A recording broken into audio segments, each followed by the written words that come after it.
Tai jeigu jau aš turiu čia Loretą pasigavus, tai dabar nuo ko pradėt darbus? Gal galit patarimą nemokamą? Darbus laukuose. Laukuose, taip. Tarkim, kiek žinau, pati naudoju kasą, aš, pavyzdžiui, kasą nenaudoju. Tai būtų gerai tada kažkokią bent jau pirmus darbus. Aišku, sunku, neplanuoti. Sunku. Sunku, bet pasimodeliuoti galima. Tai, sakysim, vėl yra keletas variantų. Pirmas mano, ko gero, važiavimas būtų koks 100 kg salietros, bet tikrai ne šiandien, ne rytoj, ar manau dar ne kitą savaitę. Ir žiūriu, į priekį orus tikrai vėl viską keičiam orai, plus dar turim įšalo. Tai dar augalai tikrai nebundantis. Tai va, būtų pirmas startas su salietra, paskui žiūrim, jeigu tik tai orai leidžia, į dirvas įvažiuojam, antras važiavimas būtų su amonio sulfatu ir toliau arba kasas, arba salietra. Arba su kas salietra kaip dirba. pagrįžti. Taip. Mes nedirbam su kasu, nes pas mus tie laukai labai žinai išmėtyti. Taip. Ir gaunasi, kad mes ištisai iki rudenio jį laistytume, suprantate, mes mineralinės iš tikrųjų. O kas dirba su kasu, tai taip, vėl nedidelis kiekis, tai apie 100 litrų kaso, kartu vėl su tom pačiom huminėm rūgštim arba su kažkokiais sieros produktais.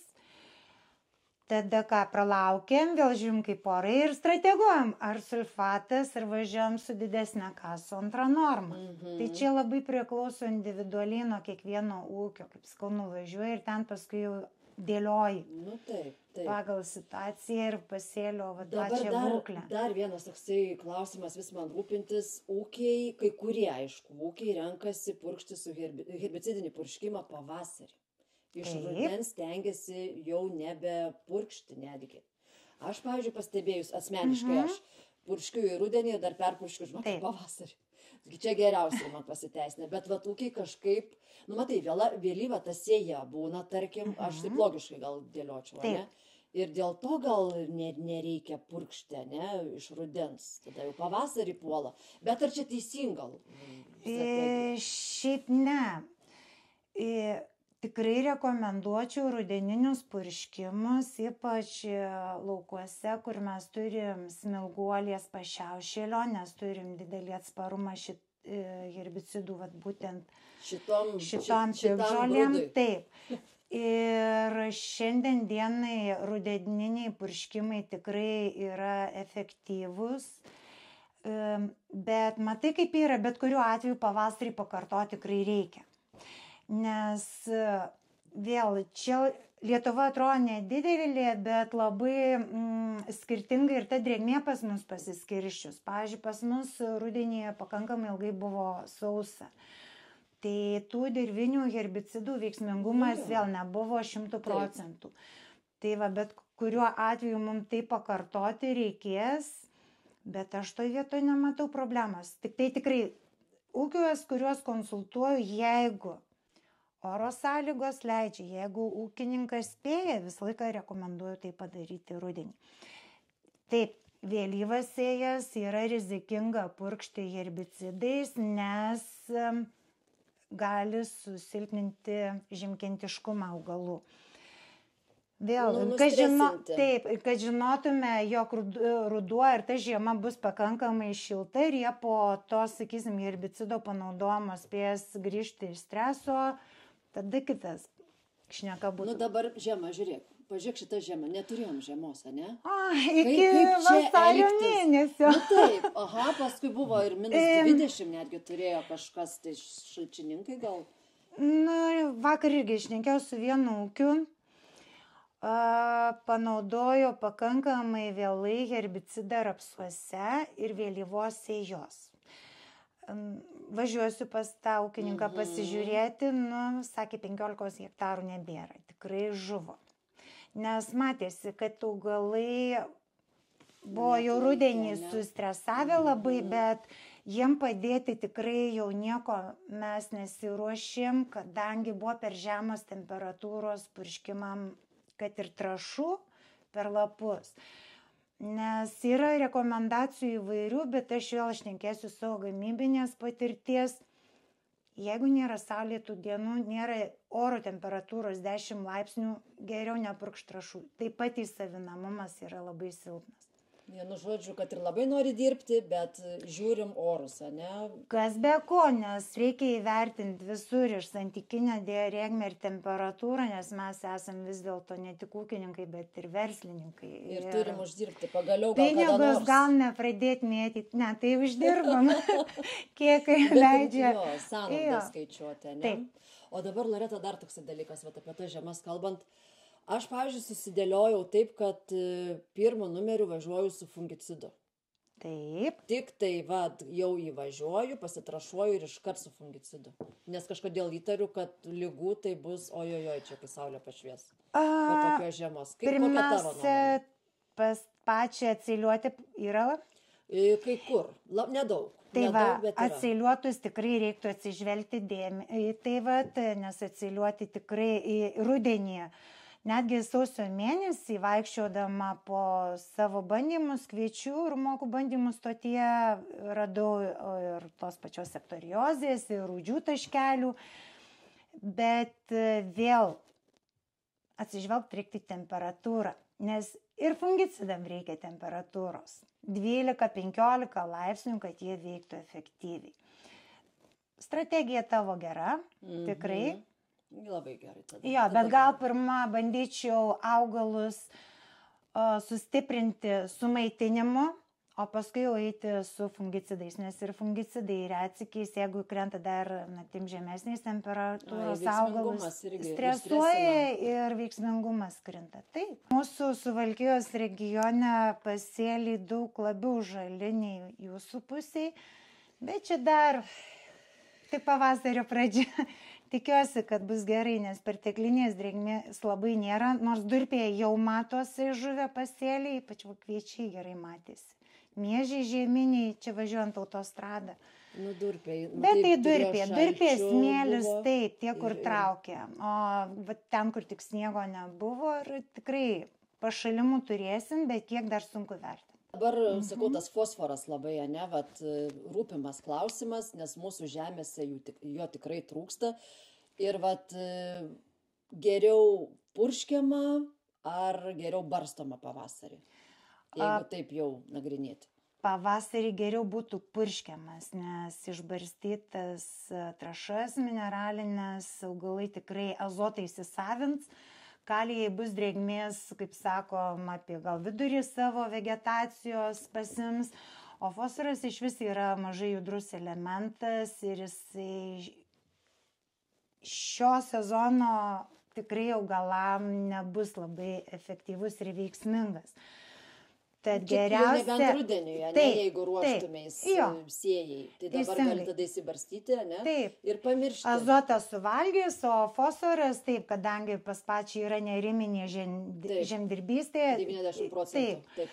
Tai tu tikrai ten plūgų neafersi, nenumesi į gilius sluoksnius, tai galimas variantas. Bet čia vėl, manau, gal geriau dirbti su skystom trąšom ir čia, kai pamatė ūkininkai, kad atšils oras, labai irgi paskutiniu metu pasipylė skambučių, nes ką daryti, kokie bus pirmi darbai. Taip. Jo, tai aš taip keletą turiu tų variantų atsarginių, kaip sakau, žiūrėsiu, kas yra sandėly, ką mes galim ir kaip padėti tam augalui.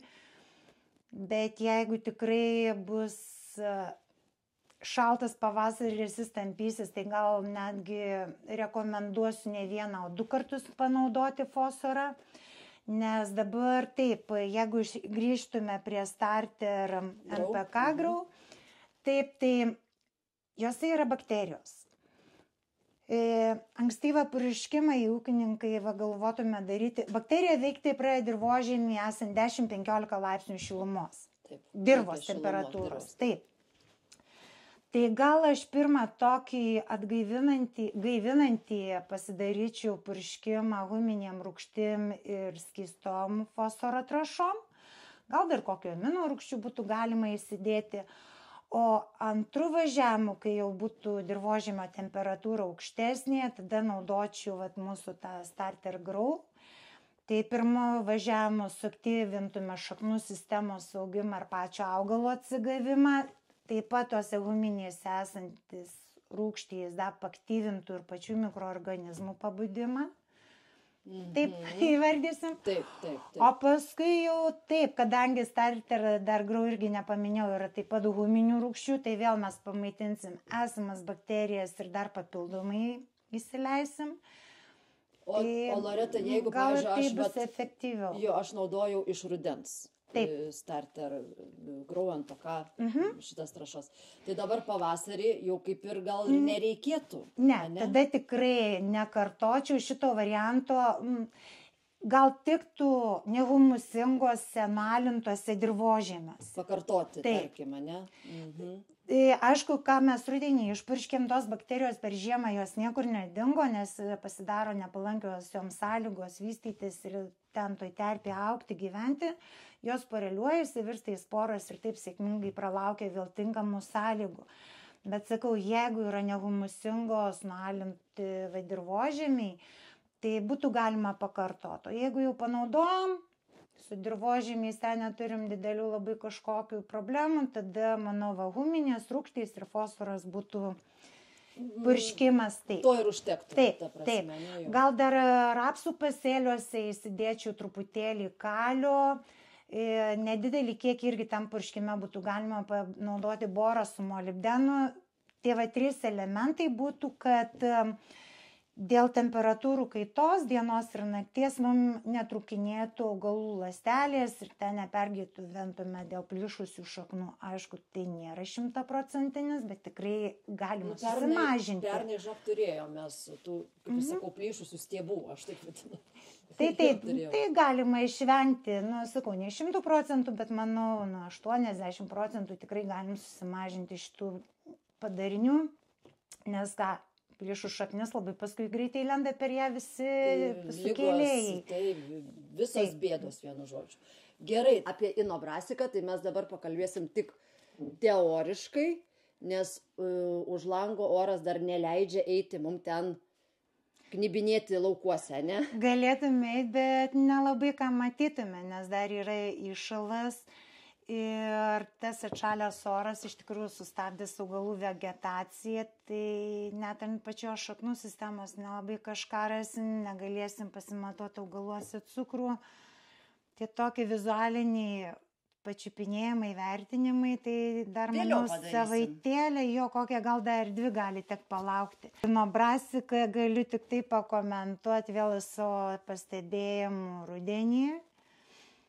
Tai vertinimai buvo su verticilioze daromi Vilkaviškio rajone eksperimentai, bet kadangi mūsų regione buvo labai sausas ruduo, tai labai to tokio apčiuopiamo rezultato negavom, nes esu atlikinėjo paskui mėginius tyrė, pokytis yra tikrai.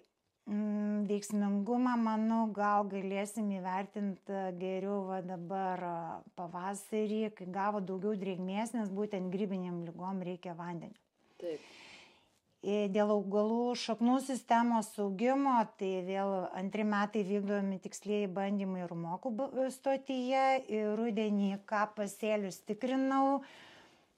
Nustačiau labai smagu 2 metai iš eilės, kad tikrai šaknų masė yra didesnė ir antžeminė masė didesnė. Skaičių nepamenu, vėliau užtransliuosim. Taip, jau kaip palaukus vaikščiasi. Tai vienu žodžiu, vizualinis toksai yra.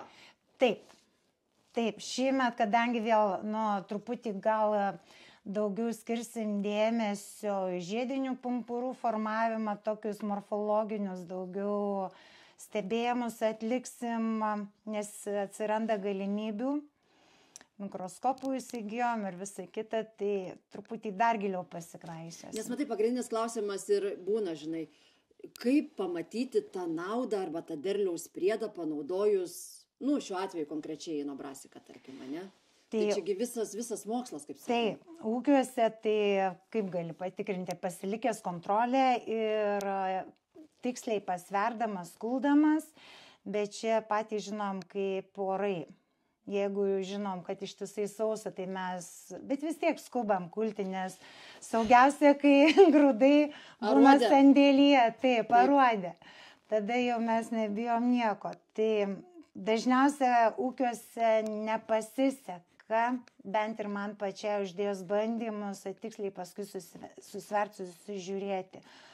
O tikslieji bandymai laukeliuose tikrai pernai metais mes gavom priedą apie 400 kg, bet vėl tai iš vienų metų, kaip sakau, džiugina, bet tai reikia vis tiek metų, taip tikrinti, nes taip. Vis tiek 3 kokių metų, ne?